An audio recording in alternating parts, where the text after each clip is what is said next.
Sir வணக்கம். Sir வணக்கம் sir. Vijay photo போட்டு நம்ம நிறைய போஸ்டர்ஸ் பார்த்துருக்கோம். ஃபர்ஸ்ட் டைம் ஒரு புக்கை பார்த்துட்டு தான் நான் உங்களை கூப்பிட்டு இப்போ பேசணும்னு நினச்சேன். களம் காணும் தொண்டர்களே அப்படின்னு ஒரு புக் எழுதியிருக்கீங்க.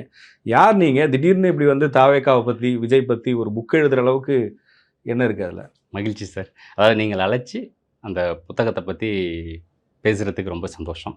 ஒன்றும் இல்லை சார், இந்த புத்தகத்தோட கான்செப்ட் என்ன அப்படின்னாக்கா, நிறைய பேர் வந்து தமிழக வெற்றி கழகம் வந்து கொள்கையே இல்லாத கட்சி, தமிழக வெற்றி கழகத்தின் தொண்டர்களுக்கெல்லாம் கொள்கைன்னா என்னென்னு தெரியாது அப்படின்னு ஒரு சாரார் சொல்லிட்டு இருக்காங்க. நான் இன்னும் கட்சி உறுப்பினர்லாம் இன்னும் ஆகலை சார். ஒரு பேச்சாளராகவும் இப்போ தான் நான் முதல்ல எழுத்தாளராகவும் என்னோடய பயணத்தை தொடங்கியிருக்கிறேன். ஒரு ஆன்மீகம் இலக்கியம் சார்ந்து தான் என்னோடய பயணம் இருக்கும். இந்த வகையில் அரசியலுக்கு நாம் ஏதாவது ஒரு அரசியலில் சேர்ந்து நம்ம பேசினா என்ன அப்படின்னு தோணும்போது தான் நம்ம விஜய் அண்ணாவை நமக்கு ஒரு 30 வருஷமாகவே நல்லாவே அதை நான் வந்து ரசிகர் மன்றத்திலேயோ மக்கள் இயக்கத்திலேயோ தமிழக வெற்றி கழகத்திலேயோ இது வரைக்கும் நான் இணைந்ததெல்லாம் பணியாற்றுறது கிடையாது. தனிப்பட்ட முறையில் விஜய் அண்ணாவை நல்லா பிடிக்கும், நல்ல ரசிகர், நிறைய படங்கள்லாம் பார்ப்போம். இந்த காலகட்டத்தில் ஒரு அரசியலுக்கு வர்றது அப்படின்றப்ப ரொம்ப சந்தோஷமாக அதை ஏற்றுக்கிட்டோம். ரொம்ப மகிழ்ச்சியாகவும் ரொம்ப சந்தோஷமாக இருந்துச்சு. எல்லாம் நிறைய பேர் நான் அரசியலுக்கு இன்றைக்கி வருவேன், நாளைக்கு வருவேன், யாரையும் குறிப்பிட்டு சொல்ல, பொதுவாக வருவாங்க வரமாட்டாங்க அப்படின்ற ஒரு காலகட்டத்தில் நான் வருவேன் அப்படின்னு சொல்லிட்டு வந்தார்ல, அந்த தைரியம் அந்த வீரம் ஃபஸ்ட்டு எனக்கு அவரை இன்னும் அதிகமாக பிடிச்சிருச்சு. இவரை நம்ம நம்பலாம் அப்படிங்கிறது. அதை மீறி இன்னும் அவர் சொல்லும்போது, நான் ஒரு ஊழலற்ற ஆட்சியை தருவேன், எனக்கு இதோட இந்த ஆட்சிக்கு வந்து எனக்கு ₹1 கூட நான் சம்பாதிக்க போகிறதில்ல, நான் எதுவும் பண்ண போகிறதில்ல அப்படிங்கும்போது எல்லாருமே நம்ம நம்புகிறோம். அவ்வளோதான், அவர் செய்வார் அப்படிங்கிறத தாண்டி எல்லா மக்களையும் மாதிரி நானும் நம்புகிறேன், அவர் வெற்றி பெறணும் அப்படின்னு நினைக்கிறேன். இந்த நேரத்தில் இந்த கொள்கையெல்லாம் இல்லாத கட்சி அப்படின்னு சில எதிர்கட்சிக்காரவங்க யூடியூப்பில் எல்லாமே பேசும்போது, ஏன் கட்சின்னா எப்படி கொள்கை இல்லாமல் இருக்கும் அப்படிங்கும்போது தான் நாம் இன்னும் அரசியல் சார்ந்து நம்ம அவரோட தேடுதலுக்கே அதுக்கப்புறமா தான் போகிறோம். அப்புறமா ஒரே ஒரு விஷயத்த ரொம்ப ஆணித்தனமாக சொல்கிறேன். 2 நாளைக்கு முன்னாடி கூட ஒரு அரசியல் கட்சி தலைவர் கூட சொல்லியிருக்காரு, அந்த கட்சிக்கு வந்து கொள்கையே இல்லை, அதாவது புத்தகம் இருந்தால் காட்டுங்க அப்படின்ற மாதிரி. அதுக்காக போட்ட புத்தகம் கிடையாது, நம்ம புத்தகம் முன்னாடியே போட்டுட்டோம். அதாவது ஒரு முக்கியமான விஷயம், ஒரு அரசியல் கட்சி ஆரம்பிக்கிறோம் அப்படின்னாக்கா ஒரு கொள்கைங்கிறது இல்லாமல் அந்த கட்சியை பதிவு செய்யவே முடியாதுங்கிறது ஒரு உண்மையான விஷயம் சார். அதாவது அந்த நம்ம வந்து அப்ளிகேஷன் அவங்க கட்சி ரெஜிஸ்டர் பண்ணுறதுக்கு கொடுக்குறாங்க அப்படின்னாவே ஃபஸ்ட்டு ஐடியாலஜி வேணும், எய்ம். அது இல்லாமல் ஃபஸ்ட்டு கட்சியை பதிவு பண்ண முடியாது. அதனால் ஒரு கொள்கை இல்லாமல் ஃபஸ்ட்டு அரசியல் கட்சி ஒன்று இருக்காது அப்படிங்கிறத தயவு செஞ்சு தெரிஞ்சுக்கணும். அதையும் மீறி அவங்க இன்னமும் கொள்கை இல்லாத கட்சி அப்படின்னு எந்த கட்சியை சொன்னாலுமே அவர்கள் அரசியலின் அடிப்படை அறிவு கூட நிரம்பாதவர்கள் அப்படின்னு தான் என்னோட விஷயத்தில் சொல்லணும் சார். ஓகே சார், எல்லாமே ரைட்டு. இப்போ நீங்கள் உங்களுக்கு ஒரு கட்சி பிடிச்சிருக்கு, இல்லை விஜய் பிடிச்சிருக்குன்னா அவர் கட்சியில் சேரலாம், அந்த கட்சிக்காக வேலை செய்கிறது ஒரு பக்கம்.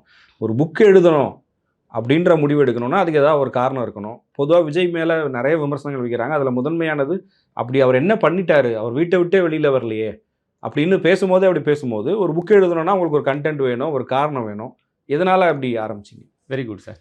இப்போது இவர் வந்து சினிமாவிலிருந்து வந்தவர் தான் சார். எல்லாருமே சினிமாக்காரன், சினிமாவிலேருந்து வந்து கூத்தாடி எப்படி ஆழ்வானா அப்படிலாம் சொல்லவே முடியாது. அதுக்கெல்லாம் நிறைய பேர் சொல்லிட்டாங்க. சினிமாவிலேருந்து இந்த பிரபலங்கள் தான் நாட்டை பல பேர் ஆண்டிருக்காங்க. என்டிஆராக இருக்கட்டும், எம்ஜிஆராக இருக்கட்டும், சிவாஜி வரைக்கும் அரசியல் கட்சி ஆரம்பிச்சார். அம்மா ஜெயலலிதாவாக இருக்கட்டும், கமலஹாசனாக இருக்கட்டும் சார், எல்லாருமே அரசியல் ஏதாவது பிரபலம் அப்படின்னு ஒன்று வரணும் அப்படின்னா ஒன்று சினிமாவில் இருக்கணும், இல்லை அரசியல் இருக்கணும், இல்லை ஏதாவது ஒரு துறையில் ஒரு கலைஞர்களாக சாதிக்கணும் அப்படின்னு பார்க்குறப்ப இவங்க சினிமா துறையிலேருந்து வந்து தன்னை பிரபலமாக மக்கள் வந்து ஏற்றுக்கிட்டாங்க. அப்படிங்கிறப்ப அந்த ஒரு பிரபலமான முகம் தான் நமக்கு அன்றைக்கி அரசியல் வந்து நிற்க முடியும். யாரோ ஒருத்தர் சம்மந்தம் இல்லாத ஊர்லேருந்து நான் இன்றைக்கி முதல்வராக போகிறேன் அப்படின்னு சாத்தியம் இல்லை. சும்மா சொல்லலாம், எல்லாருமே ஆகலான்னு ஆக முடியாது. அப்படி இருக்கிற பட்சத்தில் இவர் விஜய் நான் வந்து திடீர்னு ஒரு அரசியல் கட்சி வேணால் 2 வருஷத்துக்கு முன்னாடி திறந்திருக்கலாம். ஆனால் அவரோட பயணம் வந்து மக்கள் சேவைக்கான பயணம்ங்கிறது மிக நீண்ட நெடியது அப்படிங்கிறது என்னால் தெரிஞ்சுக்க முடியுது. அதாவது கல்வி விருது அப்படிங்கிறது நிறைய பேர் கேட்டிருக்காங்க. 2 வருஷமாக தானே கல்வி விருது கொடுக்குறாரு, இதுக்கு முன்னாடிலாம் எங்கே போயிருந்தார் அப்படின்னாங்க, தேர்தலுக்காக கொடுக்குறாரு அப்படின்னாங்க. அப்படிலாம் கிடையவே கிடையாதுங்க. அவர் கிட்டத்தட்ட 20 வருஷத்துக்கு முன்னாடியிலேருந்து நிறைய ஏழை மாணவர்களுக்கு ஃபீஸ் கட்டியிருக்காரு, நிறைய படிக்க வச்சிருக்காரு. உங்களுக்கு கட்டிங்ஸ்லாம் கூட அந்த புத்தகத்திலே கூட நான் அதில் மென்ஷன் பண்ணியிருக்கேன். தேவைப்பட்ட வீடியோஸ் கூட உங்களுக்கு நான் ப்ரூஃப் தரேன். நிறைய பண்ணியிருக்காரு. இது இல்லாமல் சென்னையில் வெள்ளம் வந்தப்போ மிகப்பெரிய உதவி பண்ணியிருக்காரு, நல்ல பெரிய தொகை கொடுத்துருக்காரு. சுனாமி டயத்தில் நாகப்பட்டினம் மக்களுக்கு கொடுத்துருக்காரு. கொரோனா தொற்று நேரத்தில் கிட்டத்தட்ட சரௌண்டிங் எல்லா மாநிலங்களுக்குமே, தமிழ்நாடு, பாண்டிச்சேரி, கர்நாடகா அப்படின்ற இடத்துல நல்ல பெரிய தொகையை வந்து பேரிடர் காலத்தில் கொடுத்துருக்காரு. அவர் திடீர்னு மக்கள் மேலே எந்த ஒரு இதுவும் இல்லாமல் தன்னோட சுயலாபத்துக்காகலாம் அரசியலுக்கு வரல சார். அவர் நிறைய சேவைகள் பண்ணியிருக்காரு. ஸோ இதையும் மீறி நம்ம மக்கள் ஏமாற்றப்படுறாங்க. இந்த மக்களை நம்ம ஏதாவது ஒரு விஷயத்துலேருந்து காப்பாற்றணும், ஏதாவது ஒரு நல்ல விஷயம் செஞ்சு கொடுக்கணும். இந்த மக்கள் தான் நம்மளை வந்து ஒரு உயர்த்திய நல்ல இடத்துல வச்சுருக்காங்க. இந்த மக்களுக்கு நாம் ஏதாவது செய்யணும் அப்படிங்கிற ஒரு நல்ல எண்ணத்தில் வந்திருக்காரு. அவருக்காக என்னால் ஒரு பெரிய பேரணிகள் நடத்த முடியாது, பெரிய மாநாடுகள் நடத்த முடியாது, தெரு தெருவாக என்னால் கூட்டங்கள் போட முடியாது. என்னோட துறை சார்ந்து இறைவன் கொடுத்த கொடைங்கிறது பேச்சும் எழுத்துமா தான் இருக்குது.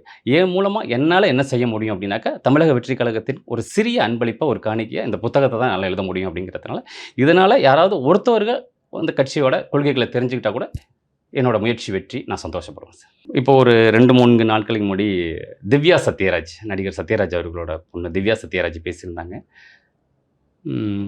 விஜய்க்கு வந்து ஒரு பேப்பர் இல்லாமல் 10 தொண்டர்கள் பெயர் தெரியுமா அப்படின்னு கேட்டிருந்தாங்க. அதாவது மைக்கு கிடச்சிருச்சு, இல்லை கேமரா இருக்குது அப்படின்னாக்கா எது வேணாலும் பேசிட்டு போக முடியாது சார்.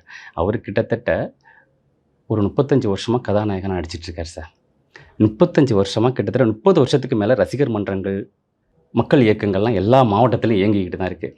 அவருக்கு 10 தொண்டர்கள் பேர் தெரியாமையா எங்கள் ஊர் நாகப்பட்டினம் சார், அங்கே தமிழக மீனவர்களுக்காக ஒரு மிகப்பெரிய ஒரு பெரிய கூட்டத்தையே திரட்டி ஒரு மாநாடு நடத்திட்டு வந்தார் சார். 10 தொண்டர்களில் யார் பேரும் தெரியாமல் தான் வேலூரில் மாநாடு நடத்திட்டு வந்தாரா? 10 தொண்டர்களில் யார் பேரும் தெரியாமல் தான் சேலம் மாவட்டத்தில் மாநாடு நடத்திட்டு வந்தாரா? கிட்டத்தட்ட எல்லா மாவட்ட செயலர்களையும் பேர் சொல்லி அழைக்கிற அளவுக்கு நிச்சயமாக அவருக்கு ஞாபக சக்தி உண்டு சார். இவங்க நினைக்கிற மாதிரியெல்லாம் இல்லை சார். அவரும் ஒரு சாதாரண குடும்பத்திலேருந்து வந்தப்போ எல்லாரும் நண்பர்களுக்கும் எல்லாரையும் எப்படி ஞாபகம், அந்தளவுக்கு ஞாபக சக்தி இல்லாத ஒரு குழந்தையா சார் ஒரு படத்தில் வந்து நடித்து இவ்வளோ தூரம் வந்து டாப் ஸ்டார் ஆக முடியும்? மிகப்பெரிய வசனங்கள்லாம் ஞாபகம் வச்சுக்கக்கூடியவங்க தொண்டர்கள் பேர் ஞாபகம் இருக்காதா சார்? சும்மா எல்லாமே பேசணும் அப்படின்னு பேசக்கூடாது சார். கிட்டத்தட்ட அவருக்கு என்னோட சிந்தனையின்படி அவருக்கு நிச்சயமாக எல்லா மாவட்ட செயலர்களின் பேரையும் தெரியும். விரைவில் அதுக்கான வாய்ப்பு வந்தால் கூட தளபதி அவர்கள் அதை அறிவிக்க கூட வாய்ப்பு இருக்குது சார். விஜயோட ஃபோட்டோ இல்லை டிஷர்ட்டு, விஜய் கட்சி கொடி, இதெல்லாம் நீங்கள் பண்ணியிருந்தா கூட ஆயிரக்கணக்கான லட்சக்கணக்கான பேர் வாங்க வாய்ப்பு இருக்குது. இன்ஸ்டாகிராம்லலாம் அது ஒரு ட்ரெண்டாகவே இருக்குது. இந்த கேள்வி நீங்கள் கண்டிப்பாக சந்திச்சிருப்பீங்க. இந்த புக்கு நீங்கள் போடுறீங்க ரைட்டு, விஜய் ரசிகர்கள் வாங்கி படிக்கணுமே, இல்லை விஜய் தொண்டர்கள் வாங்கி படிக்கணுமே அப்படின்ற ஒரு கேள்வி இருக்குல்ல. நீங்கள் கேட்குற கேள்வி வந்து நிஜமாக ஒரு சாதாரண மனிதனாக எனக்கும் இருந்தது. ஏன்னா இந்த புத்தகம் வந்து ஒரு 2000 புத்தகம் போடணுன்னா ஒரு தொகை செலவாக தான் ஆகும். அந்த தொகை நம்ம வந்து செலவு பண்ணும்போது இந்த யோசனை எல்லாருக்குமே வரும். என்னடா அப்படி பண்ணுறோமே, பண்ணலாமா அப்படிங்கிறப்ப யாரும் என்னவும் பண்ணுறாங்க. ஒரு ஆட்சி மாற்றத்துக்காக, ஒரு நல்ல ஆட்சி மாற்றத்துக்காக நாம் இதை செய்கிறது ஒன்றும் தப்பு இல்லை, செய்வோம் அப்படின்னு நினச்சி தான் இந்த ஒரு பயத்தோடு தான் நானும் இந்த பயணத்தை தொடங்கினேன். எழுதினேன், ப்ரூஃபு அப்படி இப்படின்லாம் போயிட்டு புத்தகம் வந்துச்சு. புத்தகம் என் கைக்கு வர்றதுக்கு முன்னாடி சுமார் 260 பேர் இந்த புத்தகத்தை ஆன்லைனில் புக் பண்ணிட்டாங்க சார். இந்த மாதிரி இந்த புத்தகம் அச்சில் இருக்குது அப்படின்னு தான் நான் பதிவு போட்டேன். கிட்டத்தட்ட நெருக்கமாக 300 பேர்கிட்ட இந்த புத்தகத்துக்கான தொகையை அனுப்பி பதிவு பண்ணிட்டாங்க. அதுக்கப்புறம் புத்தகம் வந்தோன்னே நம்மளால் இந்த புத்தகத்தை வெளியிடணும் அப்படிங்கிற ஆசை இருந்தாலும் எனக்கு கட்சியில் உயர்மட்ட பொறுப்பில் உள்ளவங்க யாரும் எனக்கு பெரிய பழக்கம் கிடையாது. அண்ணன் ராஜ்மோகன் அண்ணன் மட்டும் நான் ஒரு தடவை போய் சந்தித்தேன். அது ஒரு கிரிட்டிக்கலான சுச்சுவேஷனாக இருந்துச்சு அந்த டைம். அந்த ஜனநாயகன் படம் ரிலீஸ் டைம் அப்படிங்கிறதுனால நான் யாரையும் சந்திக்கவும் முடியல, அவங்களாலையும் ஷெடியூல் பிளான் பண்ண முடியல. ஆனால் அண்ணன்ட்ட மட்டும் புத்தகத்தை கொடுத்து செய்தியை சொன்னேன். அண்ணனுமே என்னை வாழ்த்தி நான் உங்களை தேவைப்படும் போது நான் உங்களை கூப்பிட்றேன் அப்படின்ற மாதிரி சொல்லியிருந்தாங்க. அந்த புத்தகத்தை அதுக்கப்புறம் படிச்சுட்டு 2வது தடவை 3வது தடவை வரைக்கும் நண்பர்களுக்கு வாங்கி கொடுக்குறாங்க. நான் கூட நிஜமாவே வாசிப்பாளர்கள் இருப்பாங்களா அப்படின்னு ஒரு சந்தேகத்தில் தான் இருந்தேன். மிகச்சிறந்த வாசிப்பாளர்கள் இருக்காங்க. நிறைய பேர் புத்தகத்தை வாங்கி ஒரு 2 ஹவர்ஸில் படித்து முடிச்சுட்டு அதுக்கான ஃபீட்பேக் சொல்கிறாங்க. அதாவது படித்து முடிச்சிட்டுன்னு சொன்னால் கூட நம்ம நம்புவோமான்னு தெரியல. அந்த புத்தகத்தோட வரிகளோட ஃபீட்பேக் சொல்கிறாங்க. அடுத்த புத்தகம் எப்போ இருக்குது, வேறு என்ன புத்தகம் இருக்குது அப்படின்னு கேட்கும்போது தான் நீங்கள் சொன்ன பாருங்கள், அந்த ஃபோட்டோஸு சின்ன சின்ன காம்ப்ளிமெண்ட் ஐட்டம்லாம் போட்டிருந்தா கூட நிறைய பேர் வாங்குவீங்க. இதை இன்னும் வேறு என்ன புத்தகம் இருக்குது, விஜயனை பற்றி வேறு என்ன புத்தகம் போட்டிருக்கீங்க அப்படின்னு சொல்லிட்டு இன்னும் ஆர்வமாக இருக்காரு. இன்னும் அவங்க என்ன 2வது புத்தகமும் எழுத வச்சுருவாங்களோ அப்படிங்கிற நினப்பில் தான் சார் நான் இருக்கேன். இப்போ இதில் இன்னொரு கேள்வியும் வருது. இப்போ சோஷியல் மீடியாவில் நான் சொன்ன மாதிரி அவருடைய ஃபோட்டோ யூஸ் பண்ணி டிஷர்ட் போடுறது, சாரீ, அப்புறம் சின்ன சின்ன ஆக்சசரிஸ்லாம் பண்ணுறதுன்னு அது ஒரு பிஸ்னஸாக மாற்றுறாங்க. விஜய்க்கு ஒரு பெரிய பாப்புலாரிட்டி இருக்குது. அந்த பாப்புலாரிட்டியை நம்ம எப்படி பயன்படுத்திக்க முடியும்னு நிறைய பேர் பண்ணுறதை பார்க்க முடியுது. உண்மையான அக்கறையோடு பண்ணுறவங்க சிலர் இருப்பாங்க, இந்த மாதிரி பண்ணுறவங்களும் இருக்குது. அப்போ அந்த கேள்வி உங்கள் மேலேயும் வரும்ல, நீங்களும் விஜய்க்கு இருக்கிற பாப்புலாரிட்டியை அதை பயன்படுத்தி நீங்கள் ஒரு ஆதாயம் தேடலான்னு பார்க்குறீங்களா? நான் அப்படி இருந்திருந்தேன்னா இந்த புத்தகத்தை எடுத்துகிட்டு தலைமையை சந்திக்கிறதுக்கு ஏதோ ஒரு வழியில் சந்திச்சிருப்பேன் சார். அப்படி ஒரு எண்ணம் இன்னைய வரைக்கும் எனக்கு அந்த கட்சியிலேருந்து ஒரு பொறுப்பு வேணும், அந்த கட்சியிலேருந்து ஒரு பதவி வேண்டும், அந்த கட்சியில் நானும் அங்கீகரிக்கப்படணும், நானும் பாப்புலாரிட்டி வேணும் அப்படிங்கிற எண்ணம் எனக்கு இப்போ வரைக்கும் இல்லை. அப்படி இருந்திருந்தால் நான் தலைமையை சந்திக்கணும், இல்லை இந்த புத்தகத்தை நான் நிறைய விளம்பரப்படுத்தியிருக்கிறது, இல்லை இந்த புத்தகத்தை கொண்டு போய் ஒவ்வொரு மாவட்ட செயலாளரும் கண்டிப்பாக வந்து இதை வரவேற்க தான் செய்வாங்க. ஒரு மாவட்ட செயலருக்குன்னு ஒரு 10 புத்தகம் கொடுத்தாக்கா என்ன எல்லா மேடைகளுக்கும் கூப்பிட்டு என்னை கௌரவப்படுத்துவாங்க. அது ஒரு விளம்பரமாகும். கட்சியிலிருந்து ஏதாவது ஒரு பொறுப்பு கிடைக்கலாம், இல்லை மாவட்ட செயலாளர்லேருந்து ஏதாவது பொறுப்பு கிடைக்கலாம் அப்படிங்கிற விஷயம் நடக்கும். ஆனால் அப்படி ஒரு எண்ணம் இல்லை. எனக்கு வந்து கட்சிக்காரனாக இருந்து நான் தொண்டு செய்கிறத விட நான் தமிழக வெற்றி கழகத்தின் நேரடி ஆதரவாளனாக இருக்க தான் ஆசைப்பட்றேன். என்ன இப்போ ஏதோ ஒரு எதிர்பார்ப்பு இருக்கும்ல சார். இன்றைக்கி உலகத்தில் நம்ம ஒவ்வொரு நகர்வுகளுக்கும் ஏதோ ஒரு காரணம் இருக்கும், ஒரு எதிர்பார்ப்பு இருக்கும். இப்போ நீங்கள் புக்கு இவ்வளோ உங்கள் டைம் ஸ்பெண்ட் பண்ணி புக் எழுதுறீங்க, பிரிண்ட் பண்ணி பப்ளிஷ் பண்ணுறீங்க, உங்கள் பொருளாதாரம் இருக்குது, உங்கள் டைம் இருக்குது, பதவி வேணாம், கட்சி வேணான்னு எல்லாம் நீங்கள் சொன்னாலும் அப்போ என்ன எதிர்பார்க்குறீங்க? ஏதோ ஒரு காரணத்துக்காக தானே இது பண்ணணும். இல்ல சார். அது மாரி நம்ம சொல்ல முடியாது. ஏன்னா, எனக்கு வந்து வேற தொழில், எனக்கு வேற பிசினஸ் பண்ணிட்டுருக்கேன். எனக்கு ஏர்னிங் வந்துட்டுருக்கு. இன்னொன்னு அவரு எல்லாருமே கிண்டல் பண்ற மாரி மிகப்பெரிய உச்சத்திலேருந்து அப்படின்னு எல்லாருமே சொல்லுவாங்க. அவரும் மிகப்பெரிய தொகை வருமானம் வரக்கூடிய தொழில்லேருந்து விட்டுட்டு தான் அவர் மக்களுக்கு சேவை செய்ய வராரு. அத கம்பேர் பண்ணும்போது இதெல்லாம் ஒரு மிக, மிக, மிக, மிக ஒரு ரொம்ப தூசி அளவு தான். என்னோட இந்த தியாகம், இந்த பங்களிப்புங்கிறது ரொம்ப சின்ன அளவு தான். இத செய்றதுல எனக்கு எந்தவித கஷ்டமும் இல்ல சார். இப்போ தேர்தல் வரப்போகுது. அடுத்த 2, 3 மாதம் அவர் கேம்பெயின் அப்படிங்கிற இடத்துல தான் போக போகிறாரு. என்ன மாதிரியான தாக்கம் கிரவுண்டில் இருக்குது? இப்போ நீங்கள் புக்குக்காக மக்களை வேறு யாரையா சந்திக்கும் போதோ, இல்லை மற்ற கட்சிக்காரர்களை சந்திக்கும் போதோ, விஜய் பற்றின பார்வை என்னவா இருக்குது? விஜய்னா பத்தி பார்வை அப்படின்னா சார், இன்னைக்கு வந்து இளைஞர்கள் மத்தியில எந்த எதுவுமே நெகட்டிவா நம்ம சொல்ல முடியாது சார். அது வந்து 100% பாசிட்டிவா தான் இருக்கு. கிட்டத்தட்ட 80% வந்து அவர வந்து எப்படி இருந்தாலும் ஏத்துக்கிறாங்க. நீங்க சொல்ற மாரி அவரு நல்லவரா, அவரு இத பண்ணாரா, அத பண்ணாரா, கொள்கை இருக்கா, ஊழல் இருக்கான்னு அவங்கலாம் எப்படி இருந்தாலும், ஏன்னா எல்லா கட்சியிலயுமே தன்னோட தன் கட்சியில உள்ள கொள்கைய பார்த்துட்டு தான் அந்த கட்சிக்கு சேர்ந்தாங்களா அப்படின்னாக்கா, அது வந்து கேள்விக்குறி தான் சார். சும்மா சொல்லலாம். ஒரு மிகப்பெரிய கட்சியிலேருந்து இந்த கட்சியோட கொள்கை என்ன அப்படின்றத தெரிஞ்சுட்டு தான் அந்த கட்சியில சேர்ந்தேன் அப்படின்னாக்கா, அது சும்மா சார். எம்ஜிஆர புடிச்சு அதிமுகல சேர்ந்திருக்கலாம். கலைஞர் அவர்கள புடிச்சு திமுகல சேர்ந்திருக்கலாம். அம்மையார் ஜெயலலிதாவ புடிச்சு அதிமுகல சேர்ந்திருக்கலாம். சீமான் அவர்கள புடிச்சு நாம் தமிழர் கட்சி. அதனால கட்சியின் தலைவர்கள் மீதும் கொஞ்சம் பற்று இருக்கும். பற்று இருந்தாலும் அந்த கட்சிக்கு போயிடுவாங்க. அதற்கு பின்னாடி அந்த கட்சியோட கொள்கைகள தெரிஞ்சுக்கணும் அப்படின்னு நினைச்சு போயிடுவாங்க. ஆனா விஜயனாவ பொறுத்தவரைக்கும், அவர் எப்படி இருந்தாலும் ஏத்துக்க இளைஞர்கள் ரெடியா இருக்காங்க. குழந்தைகள் ரெடியா இருக்காங்க. அதுக்கு மேல உள்ள ஒரு 40 வயதுக்கு மேற்பட்டவர்கள் சமுதாயத்திற்கு ஒரு ஆட்சி மாற்றம் வேணும் அப்படின்னு நினைக்கிறாங்க சார். ஒரு ஏன் ஊழல், இந்த ஒரு ஊழல் இல்லாத ஆட்சி வராதா? ஒரு லஞ்ச லாவண்யம் இல்லாத ஆட்சி வராதா? என்னதான் வெளியில வந்து சொல்றதுக்கு யோசிக்கலாம் சார். விஜய் கட்சி அப்படின்னாவோ, இல்ல விஜய்க்கு நான் ஓட்டு போட போறேன்னு சொன்னாவோ, இல்ல விஜய் கட்சியில நான் உறுப்பினரா இருக்கேன்னு சொன்னாலோ, நம்மள அவங்க கிண்டலா பார்ப்பாங்களோ, நம்மள நக்கலா பார்ப்பாங்களோ. ஏன்னா எல்லாமே விஜய் கட்சியில இருக்காங்க அப்படின்னாவே தற்குறிகள் அப்படின்னு சொல்லிட்டு இருக்காங்க. அந்த வார்த்தைக்கான அர்த்தம்லாம் அவங்க சொல்றதுக்கான பொருளுமே சுத்தமா பொருந்தாதுன்னு வச்சுக்கோங்களேன். இந்த மாரி காலகட்டத்தில இப்ப நான் இருக்கேன் பாருங்களேன். விஜய் ரசிகராவும் ரசிகர் மன்றத்திலயும் இல்ல. மக்கள் இயக்கத்திலயும் இல்ல. கட்சியிலயும் உறுப்பினரா இதுவரைக்கும் இல்ல. ஆனா நேரடி ஆதரவாளனா உண்மைய ஊர்ஜிதமா சொல்ற அளவுக்கு இருக்கேன். என்ன அதாவது கட்சியில வந்து உறுப்பினரா இருக்கிறவங்களே 1,00,00,000 பேருக்கு மேல இருக்காங்கன்னா, என்ன மாதிரி இன்னும் மறைமுகமா நேரடி ஆதரவாளா இருக்கிறவங்க கண்டிப்பா 1,00,00,000 பேருக்கு மேல இருக்காங்க. அதாவது நேர்மறையான தாக்கம் நல்லா இருக்கு அப்படின்னு சொல்ல வரேன் சார். இப்போ ஒருவேளை தாவேகா சைடுல இருந்தே, இல்ல விஜய்க்கு நெருக்கமான யாராவது ஒருத்தர் பின்னாடி இருந்து உங்கள இயக்கி, நீங்க இப்படி ஒண்ணு பண்ணுங்க, வெளியில இருந்து ஒண்ணு பண்ணுங்க, விஜய் பத்தி எல்லாரும் இப்படி சொல்றாங்க, அப்படி ஏதாவது இருக்கா? அப்படிலாம் இருந்தா சந்தோஷப்படுவேன் சார். இதுவரைக்கும் யாரோட தொடர்பும் எனக்கு இல்ல சார். ஓகே. இப்போ அவருடைய கொள்கைகள் பத்தி, அவர் தொண்டர்கள பத்தி மத்தவங்க என்ன நினைக்கிறாங்க அப்படிங்கிறது நீங்க சொன்னீங்க. இப்ப நீங்க அனலைஸ் பண்ண வரைக்கும், நீங்க சந்திச்ச வரைக்கும் என்னவா இருக்கு தாவேகா? இல்ல சார். நல்ல ஒரு ஆட்சி மாற்றத்தை கொடுக்கக்கூடிய கட்சியா தான் சார் வருது. அதாவது அவர் கொள்கைகள்ல வந்து நல்ல தெளிவா எழுதியிருக்காங்க சார். ஒரு கொள்கையோட ஒரு விஷயமுமே வந்து நம்ம வந்து சமூக நோக்கத்தோட தான் பார்க்கணும். ஒரு போதை இல்லாத தமிழகம் அப்படின்னு சொல்லியிருக்காரு.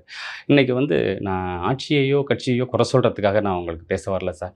இன்னைக்கு 17 வயசு, 16 வயசு பசங்க, ஸ்கூல் பசங்க, +1, +2 பசங்க ஸ்கூல்லையோ, ஸ்கூல் விட்டு வரும் வழியிலயோ போதைப் பொருள் கையில வச்சிருக்காங்க அப்படிங்கிறது எல்லாருக்குமே கிட்டத்தட்ட தெரிஞ்சு தான் சார் இருக்கு. இது வந்து ஒரு நல்ல முன்னேற்பாடு இல்ல சார். அந்த பசங்க நாளைக்கு நல்லா படிக்கணும், நல்ல இடத்துக்கு வரணும் அப்படிங்கிறப்ப, அவங்கள பிஞ்சிலேயே நம்ம வந்து வெளியில தள்ளி, இந்த சமுதாயத்தில நீ ஒரு உயர்ந்த அந்தஸ்தில வந்துராத அப்படின்னு சொல்லி வெளில அனுப்புற மாரி இருக்கு. அதனால அவங்கள நல்லா படிக்க வைக்கணும் அப்படிங்கிறப்ப, அவனுக்கு அந்த போதைப் பொருள்னு ஒண்ணு கிடைக்கவே கூடாது. அது அவேர்னஸ் குடுக்குறது தான் சும்மா. அவேர்னஸ் குடுக்குறது, உறுதிமொழி எடுக்கிறது அப்படிங்கிறதெல்லாம் வந்து இப்ப அந்த இடத்துல விஜய் மேலேயும் கேள்வி வருதுல்ல. விஜய் தன்னுடைய படங்கள் மூலமா அவர் அமைத்த காட்சிகள், அதனால கூட தாக்கம் ஏற்பட்டிருக்கும் அப்படிங்கிற மாரியும் குற்றச்சாட்டு வருது. இல்ல சார். நீங்க சொல்றத வந்து நான் ஏத்து தான் ஆகணும். ஏன்னாக்கா விஜய் மேல தப்பே இல்ல, விஜய் அண்ணா மேல தப்பே இல்ல அப்படின்னு சொல்றத விட, அவரு ஆனா சினிமா துறையிலேருந்து வந்திருக்காரு. சினிமா துறை அப்படிங்கிறப்ப, அந்த ஒரு படத்துல வில்லனா நடிக்க வேண்டியது இருக்கும். ஒரு படத்துல டிரைவரா நடிக்க வேண்டியது இருக்கும். ஒரு படத்துல குடிகாரனா நடிக்க வேண்டியிருக்கும். அப்படிங்கிறப்ப அந்த துறை, அந்த தொழில் சார்ந்து அவர் நடிச்சிருக்காரு தான். அது அந்த துறையிலேருந்து வரும்போது அத நம்ம ஏத்துக்க தான் செய்யணும் சார். அது ஒண்ணும் பண்ண முடியாது. அதனால நம்ம வந்து விஜய் அண்ணா வந்து ரொம்ப எல்லாத்தையுமே பெர்ஃபெக்ட்டா, அதாவது நம்ம எல்லாத்தையும் நல்லா பண்ணுவாரு அப்படின்னு எதிர்பார்க்குறோம், நம்புறோம். அவ்வளோதான். இப்போ அவருடைய கட்சி மேலேயும் சில விமர்சனங்களும் வருது. அதாவது மற்ற கட்சிகள்ல இருந்து வரவங்களா இருக்கட்டும், இவர் வந்து நேர்மையான ஆட்சியை குடுப்பேன்னு சொன்னாலும், ஊழல் கட்சிகள்னு இவர் சொல்ற கட்சிகள்ல இருந்து வந்தவங்கலாம் இருக்காங்க. அது மட்டும் இல்லாம இவர் படங்களுக்கு என்னென்ன மாரி ப்ரமோஷன்ஸ் பண்ணாங்க, அந்த படத்துடைய ஃபர்ஸ்ட் டே ஃபர்ஸ்ட் ஷோக்கு டிக்கெட்ஸ் எப்படி சேல் பண்ணப்பட்டதுன்னு இப்படி நிறைய கேள்விகள் வெளியே வந்துட்டு இருக்குல்ல. இதையெல்லாம் விஜய் சரி பண்ணாம, நான் வந்தா எல்லாத்தையும் சரியா பண்ணிருவேன் அப்படின்னு சொல்லும்போது, எப்படி எல்லாரும் ஏத்துப்பாங்க? ரசிகர்கள் என்ன பண்ணாலும் ஏத்துப்பாங்க. நீங்கள் கேட்க வர விஷயம் வந்து 2 விஷயத்தை தான் சார் நீங்கள் வந்து சுற்றி வரீங்க. ஒன்று பிளாக்ல டிக்கெட் விற்றுருக்காங்களே அப்படின்ற ஒரு கேள்வி வரீங்க. 2வது இந்த கட்சியின் துணை பொதுச் செயலாளர்கள்லாம் வந்து திடீர்னு வந்து சேர்ந்தவங்கலாம் ஏற்றுக்கிட்டாங்களே அப்படிங்கிற கேள்வியை நீங்கள் ரொம்ப அழகாக கேட்டிருக்கீங்க. பிளாக்ல டிக்கெட் விற்ற செய்திக்கு பிளாக்ல டிக்கெட் விற்கிறது தப்பா சார்? தப்பு தான் கண்டிப்பாக. சட்டப்படி தப்பா சார்? கண்டிப்பாக. எந்த விஜய் நான் வந்து எந்த படத்தில் இந்த பிளாக்ல டிக்கெட் அந்த அளவுக்கு எப்போ பிரபலமானார் சார்? எந்த படத்துலேருந்து அந்த பிளாக்ல டிக்கெட் விற்க ஆரம்பிச்சார்? ஓரளவு தோராயமாக சொல்ல முடியுமா சார்? 15 20 வருஷமாக அவர் அந்த இடத்துல தான் இருக்கார். 20 வருஷத்துக்கு முன்னாடி அதே பிளாக்ல டிக்கெட் விற்ற விஜய் அண்ணாவை அன்னைக்கு இந்த சட்டம் ஏன் சார் எந்த நடவடிக்கையும் எடுக்காம அரசியலுக்கு வந்தோன்னே தான் அந்த பிளாக்ல டிக்கெட் விற்கிற தப்புங்கிற சட்டத்தை பிரட்டி பார்த்தாங்களா சார்? 20 வருஷத்துக்கு முன்னாடி அந்த பிளாக்ல டிக்கெட் விற்கிறதுன்னு தெரியாதா சார்? இதெல்லாம் சில விஷயங்கள் சில துறைகள் நடந்துக்கிட்டு தான் சார் இருக்கும். எல்லாத்தையுமே ஒரே நாளில் நான் வானத்தை மடிச்சிருவேன், நான் ஆட்சிக்கு வந்தால் பாலாரும் தேனாரும் ஓடும்னு சொல்கிறதெல்லாம் சும்மா சார். சில விஷயங்கள் கொஞ்சம் கொஞ்சமாக தான் சரி பண்ண முடியும். இது தப்புன்னு தெரிஞ்சிருந்தால் சட்டமும் அது சார்ந்த துறையும் அன்னைக்கே நடவடிக்கை எடுத்திருக்கணும். எந்த நடிகர்களுக்கும் அப்படி ஒரு சூழ்நிலை கொடுத்துருக்கக்கூடாது. அன்னைக்கெல்லாம் விட்டுட்டு தமக்கு என்னைக்கு எதிராக வராங்களோ அன்னைக்கு நடவடிக்கை எடுக்கணுங்கிறத எப்படி ஏற்றுக்க முடியும் சார்? இப்போ நீங்கள் இளைஞர்கள் மத்தியில் ஒரு ஆதரவு இருக்குன்னு பேசும்போதே சொன்னீங்க. இளைஞர்கள் அவர் பக்கம் இருக்காங்கன்ற யாரும் மறுக்கவே இல்லை, எல்லாருமே அதை ஏற்றுப்பாங்க. பட் ஒரு சர்டன் ஏஜுக்கு மேலே, ஒரு 40 45 வயசுக்கு மேலே இருக்கிறவங்க, திராவிட கட்சிகளுக்கு வாக்களித்து பழகினவங்க, அவங்களை கவர்வதற்காக அவங்களும் விஜய்க்கு ஓட்டு போடணும் அப்படின்னு முடிவெடுப்பதற்காக விஜய் என்ன பண்ணியிருக்காரு? ஏதாவது ஒரு காரணம் சொல்ல முடியுமா? சார் எல்லாருமே கேட்குற கேள்வி தான். இளைஞர்கள் ஓட்டு போட்டுருவாங்க, 35 வயசு வரைக்கும் இருக்கிறவங்க ஓட்டு போட்டுருவாங்க, அதுக்கு மேலே 50 வயசுக்கு மேலே உள்ளவங்களுக்கு விஜயை பிடிக்காது, சினிமாவிலேருந்து வந்தவங்க எப்படி ஒரு முதல்வராக ஏற்றுக்க முடியும் அப்படிங்கிற கோவம் இருக்கும் அப்படிங்கிற மாதிரி தான் எல்லாருமே கேள்வி எதிர்பார்க்குறீங்க. ஆனால் அந்த 45 வயசு உள்ளவருக்கும் ஒரு பொண்ணோ பையனோ இருப்பாங்க தானே சார்? அந்த ஒரு பொண்ணும் பையனும் இன்றைக்கி ஒரு பெண்களுக்கான பாதுகாப்பு அப்படிங்கிறது ஒரு கேள்விக்குறியாக தான் சார் போயிட்டுருக்கு. ஒரு பெண் தனியாக போயிட்டு வரதோ, ஒரு தனிமையாக ஒரு அம்மாவோட போயிட்டு வரதோ, அண்ணனோட போயிட்டு வரதோ வந்து ஒரு அவ்வளோ வந்து ஒரு செக்யூராக ஒரு பாதுகாப்பாக உணர முடியாத ஒரு சூழல் அங்கேயும் எங்கேயுமா வேறு மாநிலத்தில் வந்திருந்தாலும் சரி, நம்ம மாநிலத்திலே இருந்தாலும் அந்த பெண்களுக்கான பாதுகாப்பு இன்னும் கொஞ்சம் இருந்தால் நல்லாயிருக்கும் அப்படிங்கிற ஒரு எண்ணம் இருக்குது. அதே மாதிரி பையன் அப்படின்னாக்கா, நான் ஏற்கனவே பதிவு பண்ண மாதிரி அந்த போதைக்கு அடிமையாக வேண்டிய சூழல் இருக்குது. அதை வந்து இன்னும் முழுசாக தடுக்கலாம். அதெல்லாம் தடுப்பார் அப்படிங்கிற ஒரு நம்பிக்கையில் தன்னோட மகளும் இன்னும் பாதுகாப்பாகவும் நல்ல வாழ்க்கை வாழணுங்கிற எண்ணம் அந்த தந்தைக்கு இருக்கும் சார். நீங்கள் சொல்கிற 50 வயசு இருக்கிற அந்த தந்தைக்கு இருக்குங்கிறப்ப நம்மளோட எதிர்காலத்துக்காக கண்டிப்பாக இந்த தடவை விஜய் நாக்கு ஓட்டு போடலாம் அப்படின்னு முடிவு பண்ணுறதுக்கு வாய்ப்பு நிறைய இருக்குது சார். நன்றி சார். நன்றி சார். நன்றி.